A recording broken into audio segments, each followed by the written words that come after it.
At their wedding reception, my son's new wife insisted I give her my home. A new couple deserves it more, she said. I refused, and she struck me across the face. In response, I took out my phone and sent a text. 20 minutes later, 2 men showed up, and my new daughter-in-law burst into tears. Her lies were finally revealed. Before we continue, please subscribe to the channel and let us know where you're listening in the comments. The front door flew open and crashed into the wall with a bang that made me almost spill my tea. Ethan rushed in like a whirlwind, his face beaming with excitement, his body practically thrumming with nervous energy. "Dad, you will not believe this." He was already pacing the floor before I could set my cup on the saucer, fumbling for something in his coat pocket. I did it. I actually went through with it. My heart sank as he produced a small velvet box. Rich burgundy, a quality that spoke of expense. The type of box that contained promises, futures, and irreversible life choices. Ethan, just slow down. I grabbed a nearby kitchen towel, needing something to keep my hands busy. "What exactly did you go through with?" I proposed.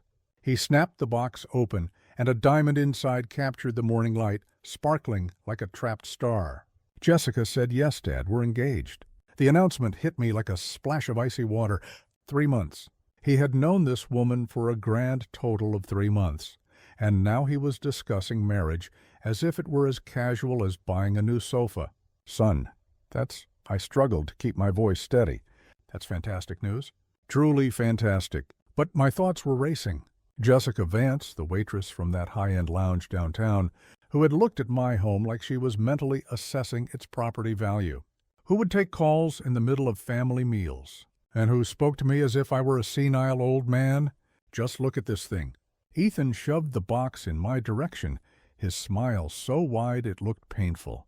1.5 carats, white gold band. It cost me every dime I had saved, but she's worth it. His entire savings, every dollar he had painstakingly put away from his software engineering job, was gone in a single, impulsive act. I looked at the ring, noticing how the stone seemed almost unnaturally flawless, too perfect, much like everything else about Jessica. "It's beautiful, Ethan. When did this happen?" "Tonight at Antonio's, that Italian bistro where we had our second date." He was bouncing on the balls of his feet like a child on Christmas morning. I had the whole thing arranged. Got down on one knee in the middle of the restaurant. She cried, "Dad," actual tears of joy. I'm sure she did. Tears of overwhelming financial relief, most likely. "Ethan, can we sit for a second?" I motioned to the kitchen table. "This is major news, life-altering news." "I know, isn't it?" He finally stopped his pacing and sank into his usual seat. "I can't believe it. I'm getting married." Jessica Miller has a nice sound to it, doesn't it? It does. I sat opposite him, weighing my words. "But son, you've only known her for 3 months. Are you certain you know her well enough to take a step this big?" The excitement in his eyes flickered. "What's that supposed to mean?" "I mean that marriage is a serious thing. It's about more than just being in love. It's about shared values, compatibility, long-term plans." I leaned in, keeping my tone gentle. "Have you two discussed kids, finances, where you see yourselves living?" "Of course we have." His voice was becoming defensive. "We want all the same things, Dad. A family, a happy life together." "And your finances? Have you had that talk?" Ethan's jaw tensed. "Why are you bringing up money?" "Because your fiancée looked around my home as if she were taking inventory for an auction," I thought. "Because she asked me very specific questions about my pension plan within the first hour of our meeting. Because she radiates the energy of a gold digger. I'm just pointing out, son, that financial alignment is crucial. You're a software engineer. She's a waitress. Those are very different worlds, different financial realities." "So what?" Ethan's voice began to rise.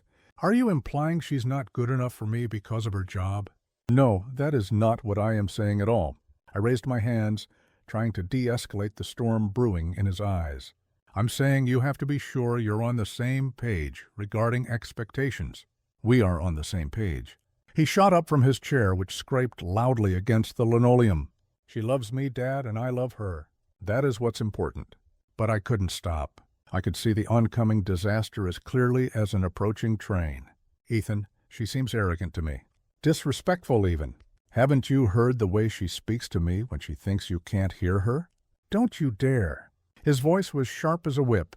"Don't you dare speak about her that way. You don't even know her."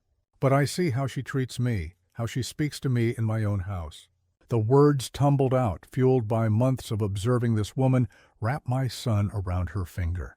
She examines everything in here as if she's already picked out new curtains, as if she's adding up what it's all worth. Ethan's face paled, then flushed with anger. Stop it, just stop talking right now. Son, I've been on this earth long enough to recognize enough. He slammed his hand on the table, making the sugar bowl rattle. I'm a grown man. Stop trying to run my life. Ethan, please, I'm only trying to know. He was backing away toward the door, his expression a mixture of fury and hurt. I'm finished listening to your critiques. You want my opinion? I think you're jealous that I've found someone who makes me happy. That's not true, and you know it, is it? Because ever since Mom died, you've been rattling around this house alone, and now you can't handle the idea of me having what you lost. The accusation felt like a physical blow. Ethan's face immediately contorted with regret, as if he couldn't believe what he'd just said. Ethan, wait. But he was already at the door, pulling it open. I'm done with this. Jessica and I are getting married, with or without your approval. The door slammed shut with enough force to rattle the pictures on the wall. I was left standing in the abrupt silence, the only sounds being the hum of the refrigerator and the ticking of the clock. I looked down at my hands and saw that they were trembling. I stood staring at the closed door for several minutes after Ethan's taillights vanished down the street. The quiet in the house felt heavy, oppressive. At last I forced myself to move, collecting our teacups with a robotic sense of purpose. His cup was still warm. I held it for a moment, remembering how he used to drink hot cocoa from that same cup as a boy, with marshmallows melting into sweet swirls on top. The living room seemed cavernous as I sank into my leather armchair. It was the same chair where I had comforted him during thunderstorms, where we'd watched Rockies games on lazy Sunday afternoons, where I'd tried to explain the facts of life with all the clumsy earnestness a widowed father could manage. And now I had likely destroyed our relationship. Perhaps I had truly gone too far. The words bounced around my head like accusations. Ethan was 28 years old, educated, and fully capable of making his own choices. What right did I have to second-guess him? But those eyes, Jessica's calculating eyes, scanning my living room as if she were already measuring for new drapes. The way she had inquired about my retirement savings during their second visit. Her voice syrupy sweet, but her interest razor sharp. I reached for the photo album on the end table, my fingers tracing the worn leather cover. Eleanor smiled at me from the first page, her arm draped around a teenage Ethan at his high school graduation. She had been gone for 5 years, but sometimes I still found myself setting the dinner table for 2. What would you do, Eleanor? I whispered to her picture. What would you tell me? But I knew the answer. Eleanor had been the wise one, the diplomat. She would have found a way to express her concerns without starting a war. She would have invited Jessica out for coffee, drawn her out with gentle inquiries, and made her assessment without alienating our son. I flipped the page and saw my own younger face looking back. 25 years old, standing beside my first wife, Sarah. God, I had been so sure then, so convinced that her smile was genuine love, that her interest in my engineering career was pure affection. That marriage lasted 18 months, just long enough for her to learn that junior engineers didn't earn as much as she had anticipated. Long enough for her to find someone with better financial prospects, and long enough to teach me that for some people, marriage is little more than a business merger. I had sworn I would never be so naive again. Yet here was Ethan, making the same mistake with the same type of woman. The parallels were striking. Sarah had been charming and full of life, always quick with a laugh or a compliment. She had made me feel like the most fascinating man on earth, right up until the moment she didn't. Jessica possessed that same practiced charm. The way she would touch Ethan's arm when she laughed. The way she would look at him as if he had single-handedly hung the moon. But I had seen her expression when she thought nobody was watching. It was one of cold calculation, measuring everything against some internal ledger. I closed the album and rubbed my tired eyes. Maybe Ethan was right. Maybe I was jealous, terrified of losing the only family I had left. Maybe my grief had twisted me into a paranoid man, suspicious of anyone who might change our small, comfortable world. But I didn't believe that. This wasn't about loneliness or a fear of being abandoned. This was about protecting my son from a woman who saw dollar signs where he saw love. The only question was how to make him see it without pushing him away for good. I went to the kitchen and put the kettle on. The ritual was calming, choosing the mug, scooping the tea leaves, waiting for the water to boil. By the time I sat down with the steaming cup, my decision was made. Tomorrow I would call Ethan. I would apologize for my timing, for my delivery, for turning what should have been a celebratory moment into an attack. I would invite them both over for dinner, creating an opportunity to watch Jessica more closely without being confrontational. And if I was wrong about her, if she genuinely loved my son for who he was and not for what he might provide, I would be the first to welcome her into our family. But if I was right, I sipped my tea and started to plan my words. Ethan needed to hear humility, not judgment. He needed to feel respected, not belittled. And Jessica needed to feel welcome enough to let her true colors show. The grandfather clock in the hall chimed 11 times. Ethan would be home by now, likely recounting our argument to Jessica, painting me as the meddling old man who couldn't accept his happiness. Let him. For now it was better that she underestimate me. I finished my tea and went upstairs, already composing the apology I would deliver in the morning. The right words at the right time might mend the rift between us. And once Ethan and I were on solid ground again, I could focus on shielding him from the woman who was counting his inheritance before she'd even walked down the aisle. I awoke at dawn, well before my alarm, my thoughts immediately fixed on the task at hand. Coffee first, then the call. I needed the caffeine to steady my nerves and a clear head to select the right words. Standing at the kitchen counter, I rehearsed my lines aloud like an actor preparing for a pivotal scene. Son, I wish to apologize. Too formal. Ethan, I'm sorry about last night. Too simple. I was wrong to meddle. Too much. I took out a notepad and jotted down the key themes. Respect his choice. Support his happiness. Ask for a second chance. Keep it concise. 8 a.m. seemed too early. 8:15 felt aggressive. By 8:30 I was walking in circles around the kitchen table, glancing at my watch every 30 seconds. Finally, I picked up the phone. First ring, second ring, third. Hello. Ethan's voice was flat, professional, and cold. Ethan, it's Dad. I was hoping we could talk.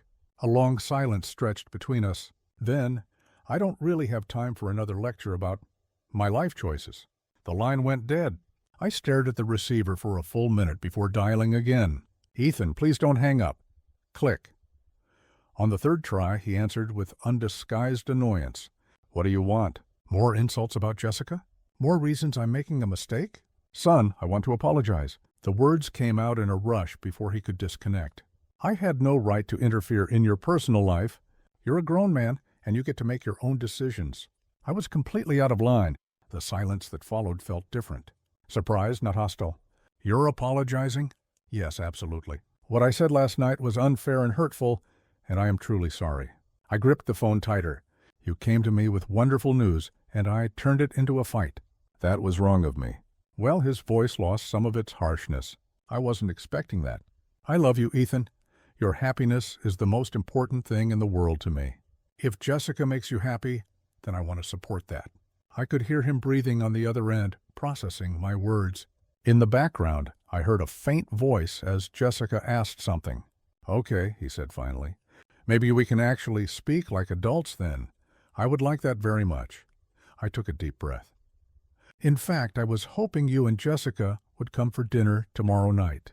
I'd like a chance to get to know her better, to start over on the right foot. Hold on! The phone became muffled as he covered the mouthpiece. I could hear fragments of their conversation.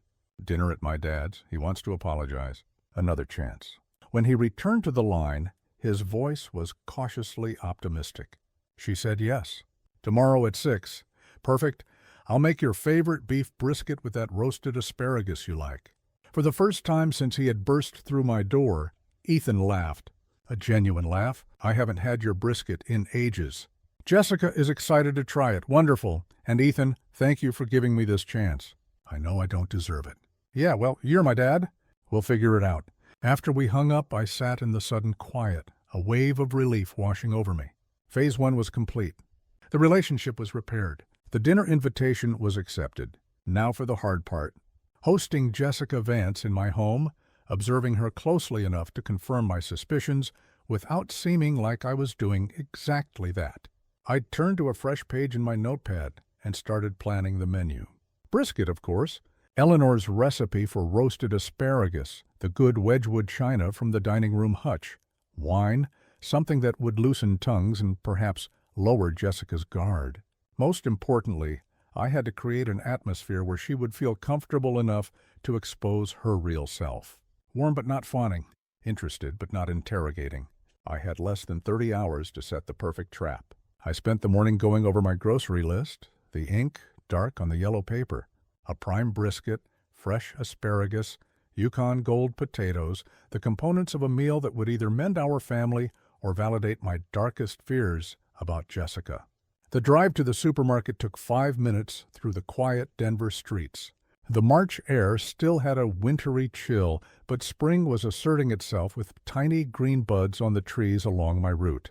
Inside the store, I moved with purpose. The butcher counter first, where I chose a 4-pound brisket.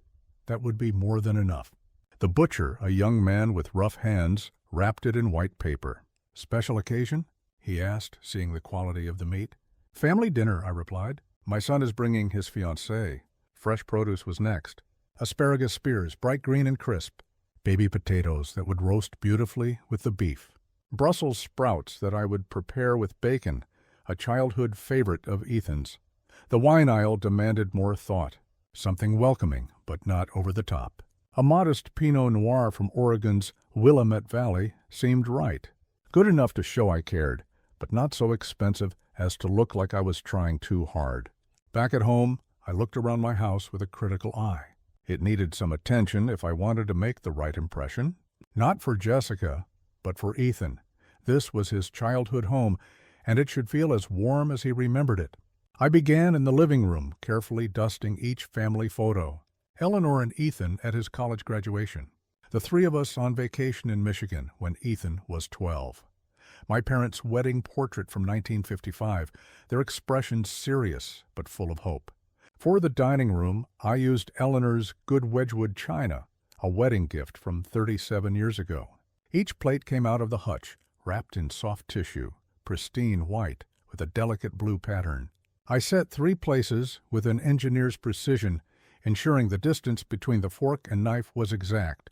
The brisket went into the oven at 300 degrees, seasoned with garlic and rosemary. 3 hours at a low temperature would result in the tender perfection Ethan loved. The kitchen soon filled with savory aromas that took me back to Sunday dinners when Eleanor was alive, when our table was always set for 3. While the meat cooked, I prepped the vegetables. Asparagus spears trimmed and ready. Potatoes halved and tossed with olive oil and sea salt. Brussels sprouts cleaned and set aside, ready to be sautéed with bacon. The mashed potatoes would be last, whipped with butter and cream, just as Eleanor had always made them. Ethan had always said they were better than any restaurants, a compliment that made his mother glow. By 5 p.m., everything was on schedule. The brisket's internal temperature was climbing steadily. The vegetables were ready in their bowls. The wine was breathing on the counter next to 3 polished glasses. I changed into a clean shirt, a navy blue cotton that Eleanor always said brought out the color of my eyes. In the bathroom mirror, I practiced my welcoming expressions, trying to strike a balance between genuine warmth and forced enthusiasm. The house was ready. Candles flickered on the dining table.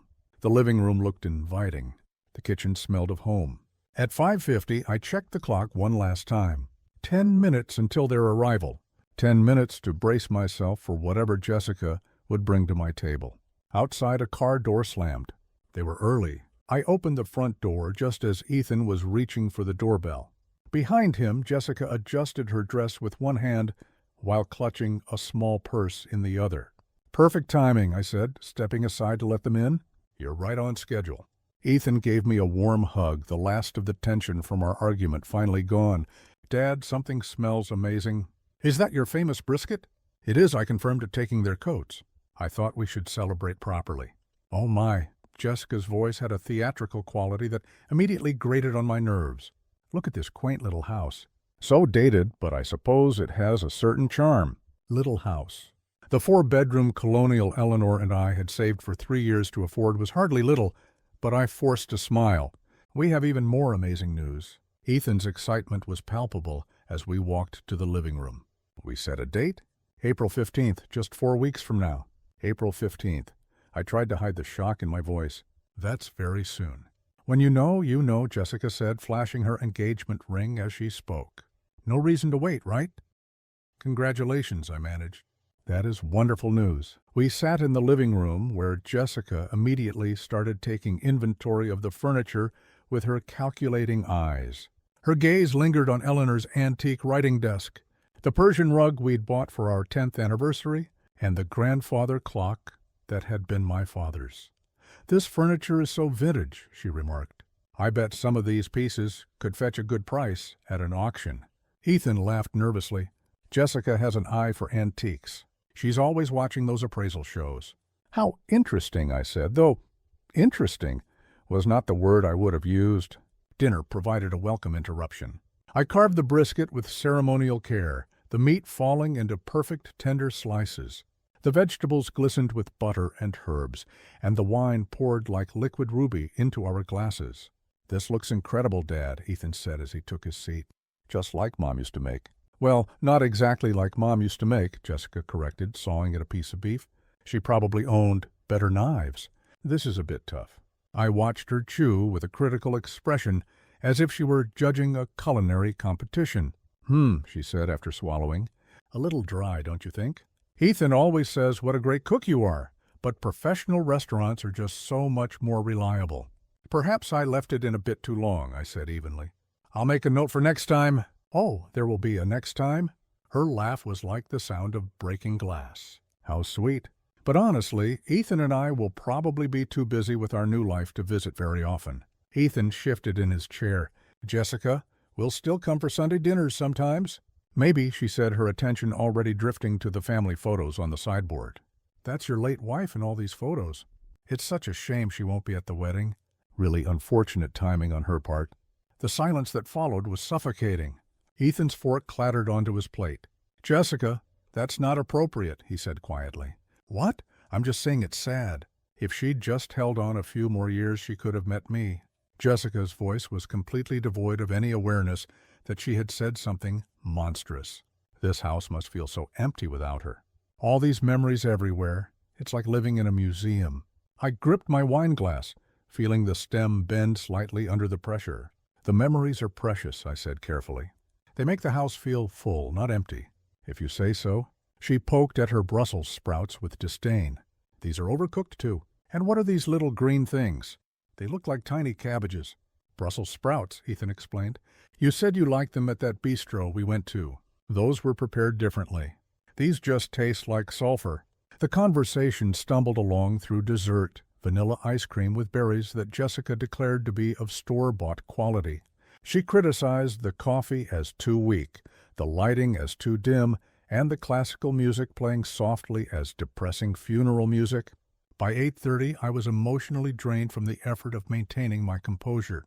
Every comment felt like a deliberate provocation, as if she were intentionally testing my limits.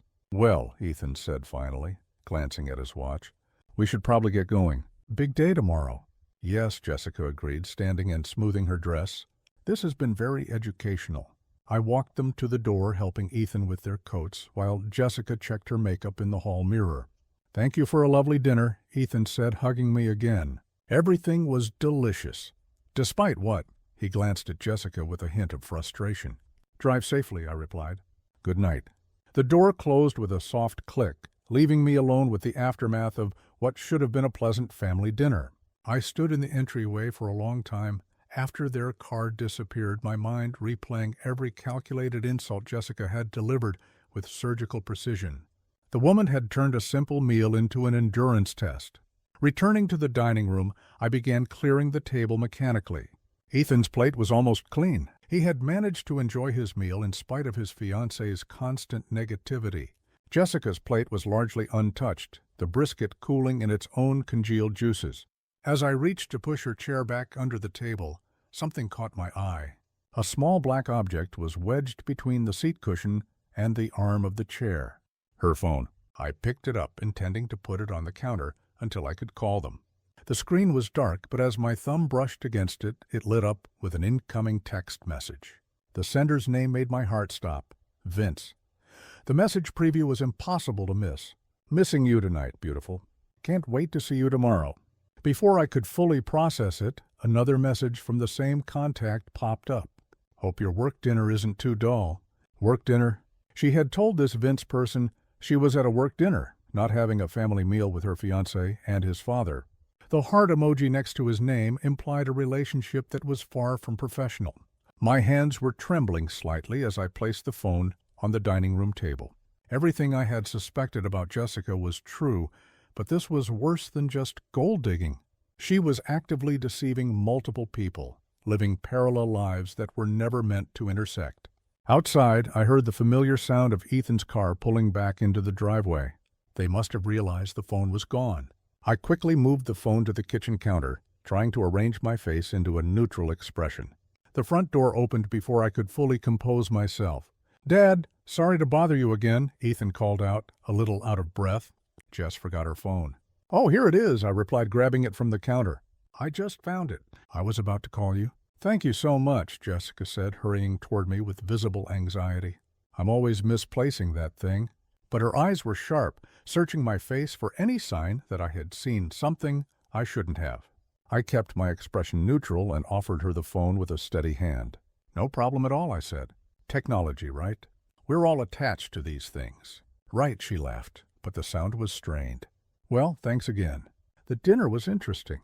They left again, and this time I watched from the living room window until their taillights vanished around the corner.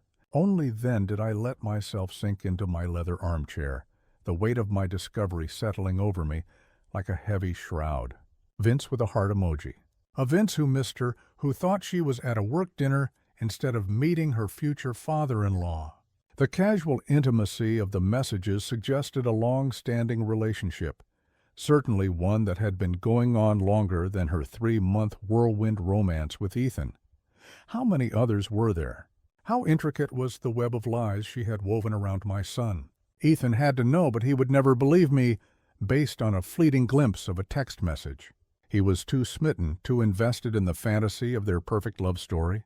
I needed more evidence, undeniable proof that even his romantic delusions couldn't explain away.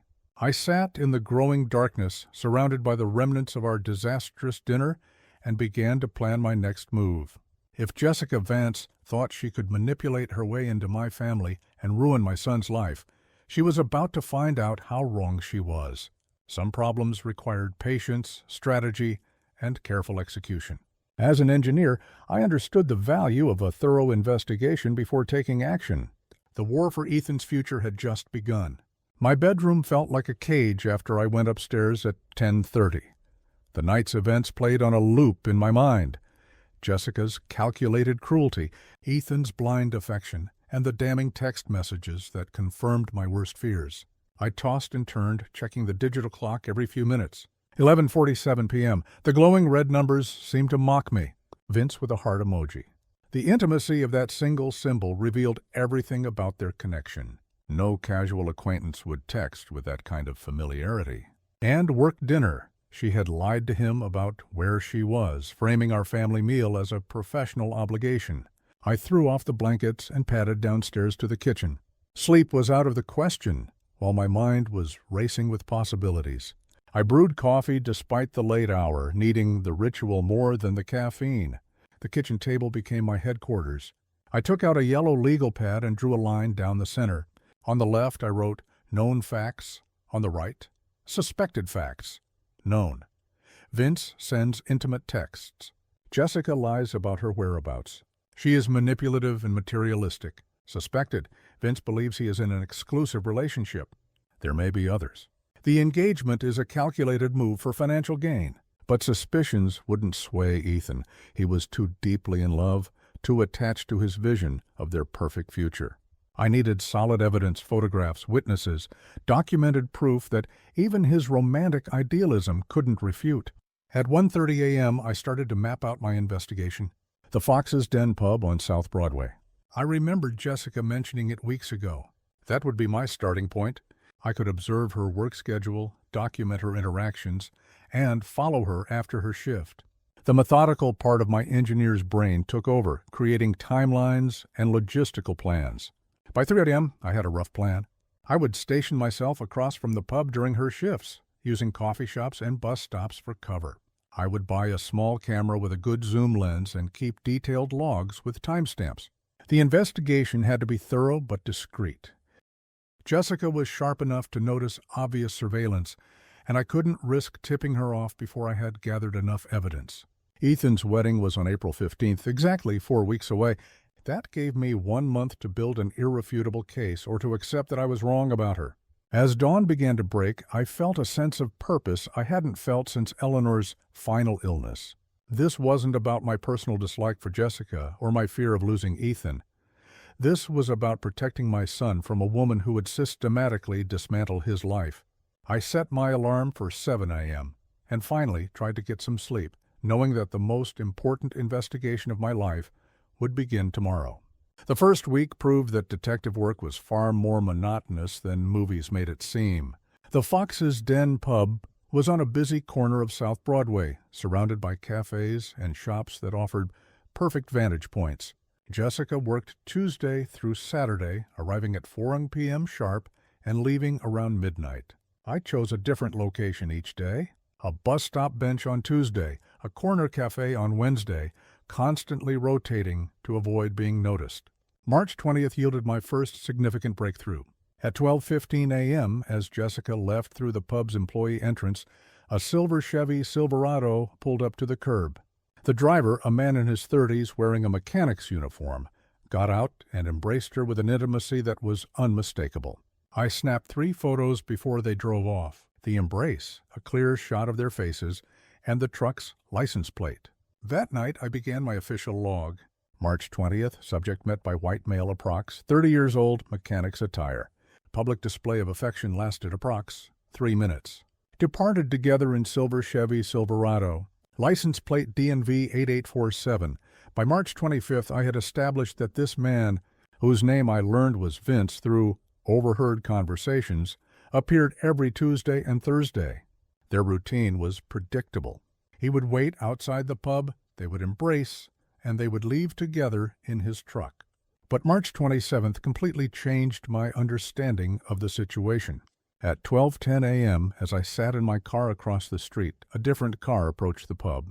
A blue Toyota Camry, driven by a different man, taller, wearing clothes from an electronics store, someone I had never seen before. Jessica emerged and greeted this new man with the same intimate affection she showed Vince. The same long embrace, the same obvious romantic connection. They drove off together toward a different part of the city. I sat in my car, stunned, for 10 minutes, trying to process what I had just seen. Not one affair, but 2 and possibly more. Over the next few weeks, the pattern became clear. Vince appeared on Tuesdays and Thursdays. The second man, whom I eventually identified as Kyle Adams through social media research, picked her up on Wednesdays and Saturdays. On Mondays and Fridays, she went home alone, likely to maintain the illusion of being available for Ethan. My documentation became methodical and exhaustive. I had photographs of both men, their cars, and their license plates. I followed each of them to their respective apartments, noting addresses and places of work. Vince worked at Peterson's Automotive on Colfax Avenue. Kyle managed an electronics store in Capitol Hill. Both men seemed genuinely devoted to Jessica. I saw Vince bring her flowers, and Kyle give her what looked like expensive jewelry boxes. Neither man showed any sign of knowing the other existed. Meanwhile, Jessica maintained her engagement to Ethan with flawless deception. I watched her take his calls during her breaks and saw her browsing bridal magazines during lulls at the bar. By April 10th, my evidence file contained 47 photographs, 3 weeks of detailed written logs, and a complete background information on both Vince Carter and Kyle Adams, 2 decent men being systematically deceived by a woman who treated relationships like financial assets. The wedding was 5 days away. Ethan had spent the last month in a state of blissful preparation, discussing honeymoon destinations and looking at apartments for their future together. On April 14th, I sat in my study and reviewed the complete file one last time. 27 days of surveillance had exposed a web of deceit so intricate it bordered on sociopathic. Jessica wasn't just cheating on Ethan. She was maintaining 3 separate relationships with military precision. Tomorrow, Ethan would stand at an altar and pledge his life to a woman who was a complete fabrication. Not if I could stop it. I woke at 6 a.m. on April 14th with the clarity that follows an irreversible decision. Today was my final opportunity to save Ethan from the greatest mistake of his life. The evidence was laid out on my dining room table like the pieces of a complex puzzle. 47 photographs in chronological order. 3 weeks of handwritten surveillance notes, background reports on Vince Carter and Kyle Adams, and a timeline that illustrated the systematic deception that had consumed the last month of my life. The photographs told the story with brutal efficiency. March 20th, Jessica embracing. Vince outside the Fox's Den pub. March 27th, Jessica kissing. Kyle beside his Toyota Camry. April 3rd, Vince and Jessica sharing an intimate dinner at an Italian restaurant. April 8th, Kyle and Jessica looking at engagement rings at Harrison's Fine Jewelry. Engagement rings. She was planning to marry at least 3 men. I assembled a presentation folder, organizing the evidence for maximum effect. The timeline was on top, a single page detailing how she divided her week among 3 unsuspecting men. Ethan on Sundays and Mondays, Vince on Tuesdays and Thursdays, Kyle on Wednesdays and Saturdays, with Fridays reserved for work or family. Next came the photographs, each with a detailed caption noting the date, time, location, and context. Finally, the written logs documented behavioral patterns that proved premeditation, not just impulsive cheating. By 11:00 a.m., I had everything organized into a presentation that would shatter Ethan's romantic illusions in 5 minutes. But presenting the evidence was only half the plan. I needed Vince and Kyle to witness the truth for themselves. I spent 2 hours composing text messages designed to bring both men to the wedding venue during the reception. The approach had to be carefully calibrated, urgent enough to ensure they would come, but believable enough not to raise suspicion. To Vince, "Vince, this is urgent. Jessica was in an accident at Crestwood Park near the wedding pavilion. She's conscious but shaken and is asking for you specifically. Please come right away. She needs you now." To Kyle, "Kyle, there's an emergency involving Jessica at Crestwood Park by the wedding area. She fell and hurt her ankle. She keeps asking for you by name. Please hurry. She's really upset and needs your support." Both messages played on their genuine affection for Jessica, positioning them to arrive at the wedding reception at the same time. The truth would reveal itself without any need for me to explain. The timing was critical. The ceremony was at 2:00 p.m., with the reception starting around 4:00 p.m. I would wait until 5:00 p.m., when the guests were settled and celebrating, and then send both messages simultaneously. 20 minutes later, Vince and Kyle would arrive, expecting to comfort an injured Jessica, only to find her celebrating her marriage to another man. That evening, I sat in my study with the evidence folder next to me and my phone displaying the 2 prepared messages. By this time tomorrow, Ethan's marriage would be over before it had even begun. The gravity of what I was about to do settled on me. In 12 hours, I would ruin my son's happiness in order to save his future. He would hate me for it, perhaps forever. But his anger now was better than his devastation after years of marriage to a sociopath. I reviewed my plan one last time, checking for any flaws. The evidence was undeniable. The confrontation strategy was solid. The timing would maximize the impact while minimizing Jessica's ability to manipulate the situation. At 10:00 p.m., I locked the evidence folder in my desk and went to bed. Tomorrow would be the hardest day of my life, but also the most necessary. Ethan deserved better than Jessica Vance. By this time tomorrow, he would know exactly what kind of woman he had almost married. And if my plan worked, Vince Carter and Kyle Adams would finally learn the truth about the woman they both thought loved them exclusively. Sleep came more easily than I expected. My conscience was clear and my purpose was firm. The wedding ceremony concluded flawlessly under the warm spring sun. Ethan and Jessica stood surrounded by well-wishers, her white dress a brilliant contrast to the green lawn of Crestwood Park. I sat in the father of the groom section, the evidence folder tucked inside my suit jacket. 50 guests migrated from the ceremony site to the reception pavilion, their laughter echoing in the trees. Jessica accepted compliments with growing confidence, her hand gripping Ethan's arm possessively, as if staking her claim. "Such a beautiful bride," remarked Ethan's Aunt Carol. "You must be so thrilled to welcome her into the family." "Indeed," I replied, watching Jessica's eyes scan the expensive jewelry worn by our relatives. As the reception got underway, Jessica's demeanor began to shift. The sweet, demure facade she had maintained during our previous encounters melted away, replaced by something more aggressive and entitled. "Ethan's father has such a large house," she mentioned loudly to a group of family friends. "All that space for just one person seems like a terrible waste." "Oh, are you two thinking of moving in?" asked Cousin Susan innocently. "Well, a young couple needs room to grow, don't they? All those bedrooms just sitting empty." Jessica's voice had a calculating tone that made several people exchange uneasy glances. 20 minutes into the reception, she approached me directly. The crowd around the gift table had thinned, giving her the privacy she wanted for her real agenda. "Robert, we need to talk about something important." Her voice held none of the sweetness from our dinner months ago. "Ethan and I have been discussing our future living situation." "Oh?" I set down my champagne flute and met her gaze. "Your house. It's perfect for a newly married couple, and frankly, you don't need all that space anymore." She stepped closer, her voice dropping to a more aggressive pitch. "We want you to sign it over to us." The audacity of her demand, even though I had anticipated it, was breathtaking. "I'm sorry, but that is my home. I will not be giving it up." Her face flushed with anger.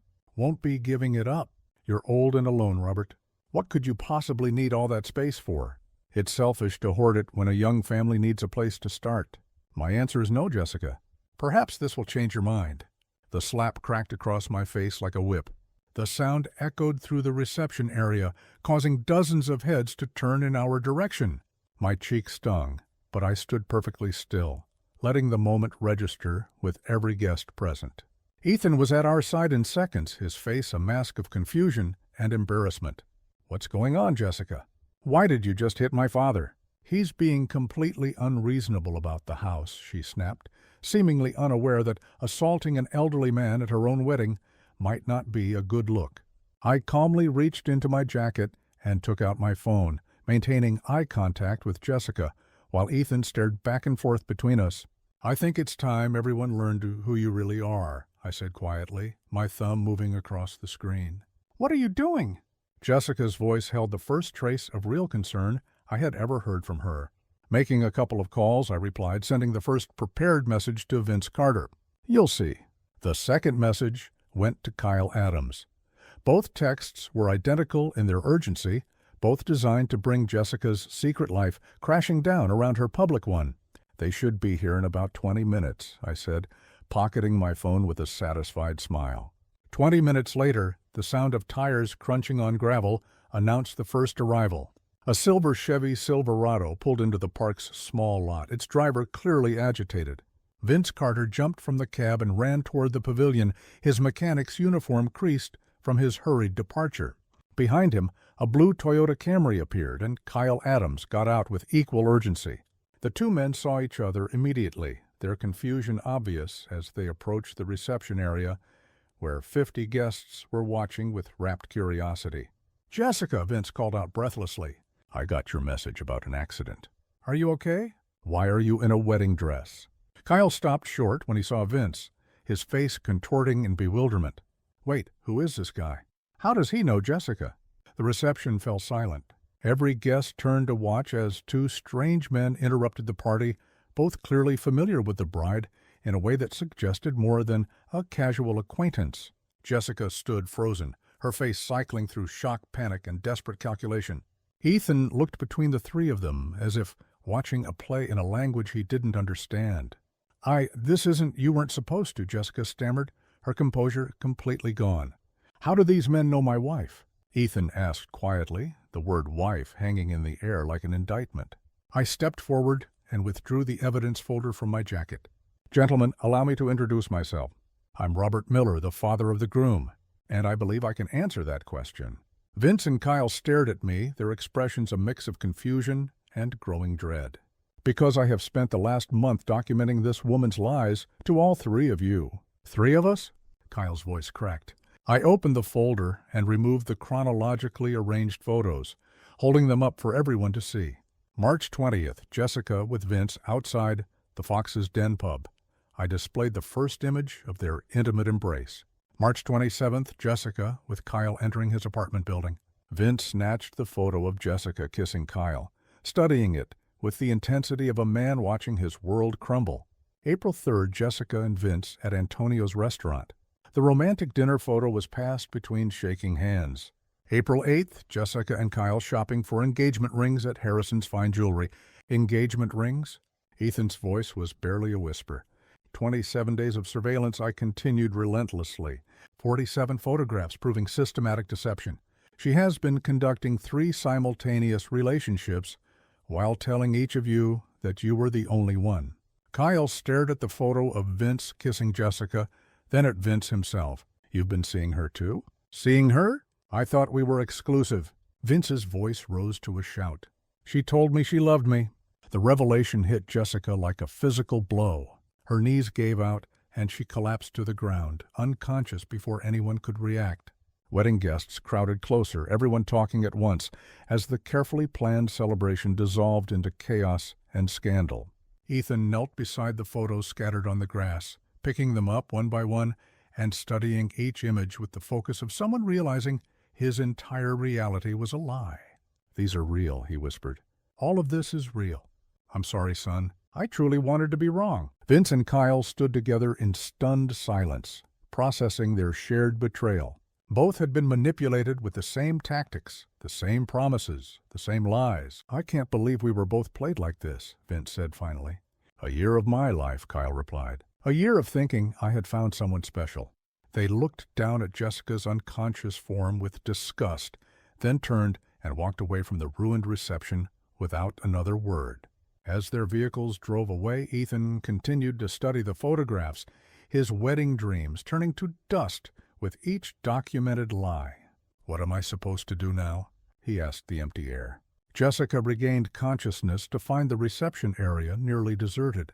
Most of the guests had left after witnessing the spectacular implosion of what should have been a party.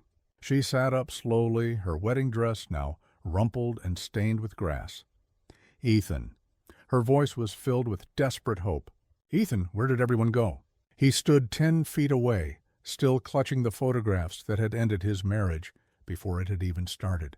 Vince and Kyle were gone, their tire tracks in the gravel, the only proof they had ever existed in her carefully constructed world. They left, Ethan said simply. Everyone left. Jessica scrambled to her feet, smoothing her dress with trembling hands. Ethan, listen to me. This isn't what it looks like. I can explain. Explain what exactly? His voice was devoid of emotion. Explain how you were engaged to me while sleeping with 2 other men?